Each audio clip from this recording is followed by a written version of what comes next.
أعوذ بالله من الشيطان الرجيم قل إن كان آباؤكم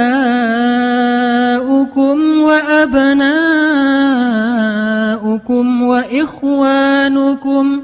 وإخوانكم وأزواجكم وعشيرتكم وأموال اقترفتموها وتجارة تخشون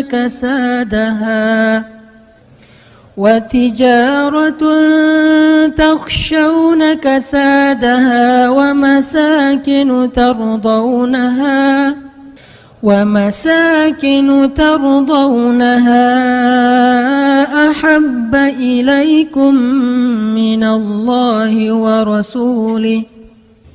أحب إليكم من الله ورسوله وجهاد في سبيله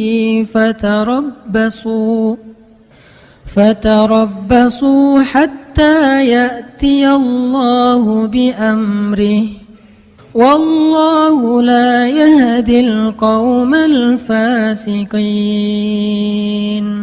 Katakanlah, jika ayah-ayah, anak-anak, saudara-saudara, istri-istri, serta keluargamu, harta kekayaan yang kamu usahakan, perniagaan yang kamu khawatirkan kerugiannya, dan tempat tinggal yang kamu sukai, lebih kamu cintai daripada Allah dan Rasul-Nya, dan dari berjihad di jalan Allah, maka tunggulah sampai Allah mendatangkan keputusannya kepadamu, dan Allah tidak memberi petunjuk kepada orang-orang yang berbuat kefasikan. Shadaqallahul adzim. Teman-teman yang dirahmati Allah Subhanahu wa taala, ayat ini menjelaskan kepada kita tentang resiko kalau kita mencintai sesuatu melebihi cinta kepada Allah dan Rasul. Pokoknya kata Allah di sini, nggak mungkin kalian akan bahagia kalau kalian mencintai sesuatu melebihi cinta kalian kepada Allah dan Rasul. Gak mungkin kalian akan dapat apa yang kalian inginkan kalau kalian mencintai seseorang atau sesuatu melebihi cinta kalian kepada Allah dan Rasul. Itu gak mungkin. Bukan hanya gak mungkin, bahkan Allah mengancam dengan sebuah ancaman, fatarabbasu, hati-hati kalian, kata Allah. Artinya gak boleh seorang hamba itu menduakan cintanya kepada Allah dengan cintanya kepada makhluk. Itu gak boleh. Kalau dia mencintai makhluk, harus karena Allah. Kalau dia mencintai makhluk bukan karena Allah, Allah bilang fatarabbasu, hati-hati. Makhluk itu kata Allah bukan orang yang jauh. Makhluk itu kata Allah orang yang dekat dengan kita, orang yang layak kita cintai, dan tidak dosa mencintai mereka, kecuali kalau bukan karena Allah. Orang tua, bukankah kewajiban seorang anak mencintai orang tua? Tapi kalau bukan karena Allah atau melebihi cintanya kepada Allah daripada cintanya kepada Allah, maka itu akan fatarabbasu, hati-hati kata Allah. Tunggu aja kata Allah. Ini tegas bahasanya, dan Allah meletakkan ayat ini di dalam surat At-Taubah. Dan salah satu di antara ciri khas dari surat At-Taubah isinya adalah tentang orang-orang munafik. Bisa jadi teman-teman, kalau kita mau jujur menilai diri kita mukmin apa enggak, coba lihat. Jangan-jangan cinta yang selama ini kita rasakan itulah yang menjadikan tanda-tanda kemunafikan pada diri kita. Kalau kita mau tahu saya ini mukmin apa munafik, salah satunya lihat aja dalam urusan cinta. Apakah kita mencintai seseorang atau sesuatu melebihi Allah dan Rasul? Atau sama pun gak boleh, apalagi melebihi. Kalau itu ternyata ada di dalam hati kita dan gak bisa dibuat-buat, dan kita gak mungkin membohongi diri kita sendiri, berarti kita termasuk orang yang diancam di dalam surat Baro'ah, surat Munafikun. Kalau surat Al-Munafikun itu pendek, ini ada surat Munafikun lebih panjang daripada Al-Munafikun, yaitu surat At-Taubah, isinya tentang orang munafik. Dan Allah bilang gak mungkin bahagia orang yang mencintai seseorang atau sesuatu melebihi cintanya kepada Allah dan Rasul. Kalau kita mencintai ayah dan ibu kita, harus karena Allah dan Rasul. Maksud karena Allah dan Rasul itu apa? Satu, karena emang perintah Allah dan Rasul. Kalau perintah Allah untuk tidak mencintainya, maka kita tidak mencintainya. Emang Allah pernah menyuruh hambanya untuk membenci orang tua? Atau membenci keluarganya?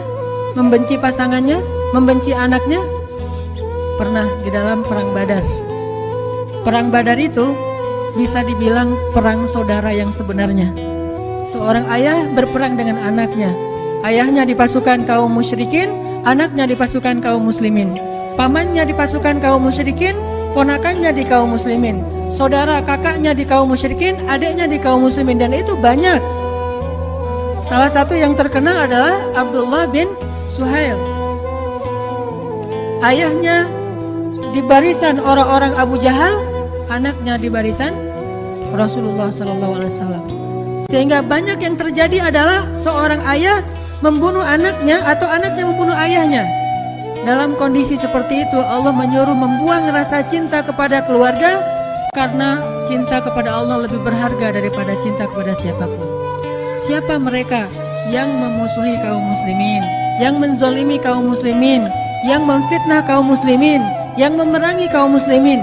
Tetapi jika mereka hanya berbeda agama, tidak memerangi kaum muslimin, maka Allah menyuruh kita berbakti kepada mereka walaupun mereka beda pemahaman dan ideologi dengan kita. Ini namanya cinta karena Allah.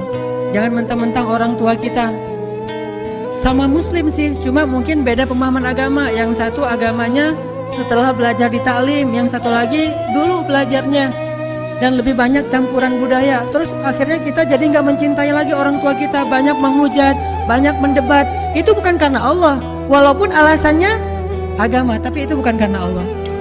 Allah tetap menyuruh kita untuk wala taqul lahuma uffin. Allah tetap menyuruh kita untuk wa ashiruhunna bil ma'ruf, berbuat baik kepada istri kita, kepada anak kita, walaupun mereka mungkin belum menjadi orang yang taat. Karena itu beda lagi urusannya. Makanya cinta karena Allah itu pertama cinta karena perintah Allah. Siapa yang harus dicintai, siapa yang tidak perlu dicintai. Siapa yang kalau kita mencintainya berpahala, siapa yang kalau kita mencintainya malah berdosa. Ini cinta karena Allah. Bagaimana kalau kita mencintai idola-idola yang sebetulnya ketika kita mencintainya justru membuat hati kita terganggu, khusyuk kita jadi berkurang. Mencintai seseorang yang kemudian kita tiru perilakunya yang tidak baik, berarti bukan karena Allah. Cewek-cewek misalnya ikut konser seorang penyanyi yang keren, terkenal, lagi ngetop, udah gitu seksi lagi, suaranya bagus, suaranya tuh berat banget, kalau lagi main gitar tuh keren banget. Pas kita nonton konsernya histeris. Jangankan itu, histeris terhadap mayit suami aja dilarang ya. Boleh histeris terhadap mayit suami? Suaminya meninggal terus dia histeris, teriak-teriak, namanya kan meratapi mayit. Itu nggak boleh, termasuk dosa besar. Apalagi histeris terhadap manggungnya orang yang bukan siapa-siapa bagi kita. Itu lebih nggak boleh lagi. Nah ini cinta ini pasti bukan karena Allah. Dan kalau ini yang ada di dalam hati kita, pasti nggak akan pernah bahagia. Udah nggak berpahala, nggak ngebahagiain, nggak nambah amal soleh. Terus gimana terhadap yang kayak gitu-gitu mah? Biasa aja, nggak usah pakai perasaan. Flat. Kalau mau menikmati hiburan pun nikmatin aja, tapi nggak usah baper, nggak usah sampai nangis habis-habisan di bandara gara-gara nungguin Justin Bieber datang. Pas datang ternyata dia ngambil jauh lain, dia nangis-nangis. Sudah seharian saya itikaf di bandara nggak ketemu. Yang laki-laki juga kayak gitu. Artinya itu udah baper, udah mulai pakai perasaan, dan perasaan itu pasti akan mengganggu kekhusyuan kita dalam ibadah pada Allah. Gak akan bahagia kalau kayak gitu. Yang terjadi sekarang banyak kaum muslimin cintanya bukan lagi karena Allah. Dia tidak mencintai orang tuanya, padahal Allah menyuruh dia mencintai orang tuanya. Dia tidak lagi mencintai ulama, ngefans sama ulama, padahal Allah menyuruh dia mencintai ulama. Wa kunu ma'as shadiqin, kata Allah, dan tetaplah kamu, jadilah kamu, bersamalah kamu dengan orang-orang yang salih. Dia tidak lagi menjadikan para sahabat sebagai idolanya. Ini bukan karena cinta karena Allah. Ini pasti cinta karena hawa nafsu atau talbisul iblis, godaan setan. Makanya coba kita revolusi cinta kita. revolusi cinta. Dari cinta yang karena hawa nafsu, karena hiburan, karena keren menurut kita, menjadi cinta karena Allah. Tapi tetap bisa menikmati hiburan, kekerenan, segala macam yang sifatnya masih mubah, silakan dinikmati. Tetapi jangan pakai perasaan, karena itu berbahaya. Sekedar hiburan aja, karena Allah juga nggak ngelarang kita berhibur. Dalam istilah hukumah ada yang wajib, ada yang sunnah, ada yang mubah, ada yang makruh, ada yang haram, kan gitu ya. Maka sebagian besar hiburan itu adalah yang mubah. Mubah itu artinya nggak dilarang, nggak disuruh. Secara pahala nggak berpahala, nggak berdosa, biasa-biasa aja gitu. Nggak nambah pahala, nggak nambah dosa. Kayak kita misalnya lagi nyanyi, nyanyinya masih lagu-lagu yang biasa dan kita nyanyi sendiri, apalagi gitu ya.